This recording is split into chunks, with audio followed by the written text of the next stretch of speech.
ગત તારીખ 26 એપ્રિલે રવિવારના રોજ કારેલી ગામથી દસ્તાન જવાના રોડ ઉપર ભરાતા રવિવારી હાટ બજારમાં રાત્રિના આશરે 9:30 વાગ્યાના આસપાસ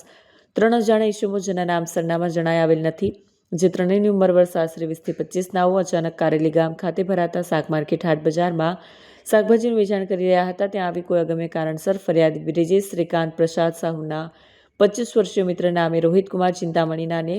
ત્રણેય ઈસમોએ પ્રીતમ કોણ છે તેવું પૂછતા મારા મિત્ર પ્રીતમ હું જ છું તેવું કહેતાની સાથે આ ત્રણેય ઈસમો પૈકીના 2 ઈસમોએ પોતે પહેરેલ પેન્ટના ભાગેથી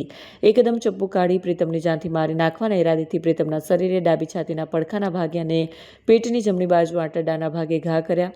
પ્રીતમ એકદમ લોહીલુહાણ થઈ જતા તેવામાં ત્રણેય પૈકીના એક ઈસમે તેની સાથે આવેલ બીજા 2 ઈસમને કહ્યું કે હજી 1-2 ઘા મારો. તેમ કહેતા એક ઈસમે ફરીવાર પ્રીતમની જાનથી મારી નાખવાના ઈરાદે તેના ડાબા પરડાના ભાગે જોરથી ઘા મારી તેનું મોત નિપજાવી ત્રણેય ઈસમો ત્યાંથી નાસી ગયાની ફરિયાદ પલસાણા પોલીસમાં નોંધાતા જિલ્લા એલસીબી અને એસઓજીની ટીમ તાત્કાલિક પહોંચી સમગ્ર મામલે આગળની તપાસ પોલીસ ઇન્સ્પેક્ટર ભગવાન જીલેરિયાની રાહબર હેઠળ પોલીસ સબ ઇન્સ્પેક્ટર અજયપાલસિંહ કે રાહુલજી અને તેમની ટીમે શરૂ કરી ગણતરીના દિવસમાં 3 આરોપીઓને ઝડપી પલસાણા એક્ઝિક્યુટિવ મેજિસ્ટ્રેટ સમક્ષ ઓળખ પરેડ કરવા રજૂ કરી આગળની તપાસ પલસાણા પોલીસ મથકના પોલીસ ઇન્સ્પેક્ટર બીડી જલીરાએ હાથ ધરી છે. ગઈ રાત્રિના 26 તારીખે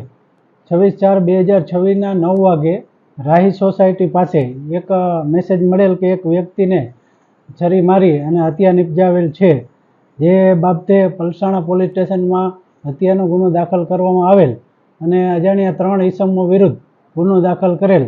જે બાબતે અલગ અલગ ટીમો બનાવી આરોપીને શોધી કાઢવા માટે પ્રયત્નો કરેલ, જેમાં પીએસઆઈ રાહુલજી સાહેબ તથા ડિસ્ટાફની ટીમો બનાવી ત્રણેય આરોપીઓને જે હથિયાર વાપરેલ તે હથિયાર સાથે પકડી પાડેલ છે.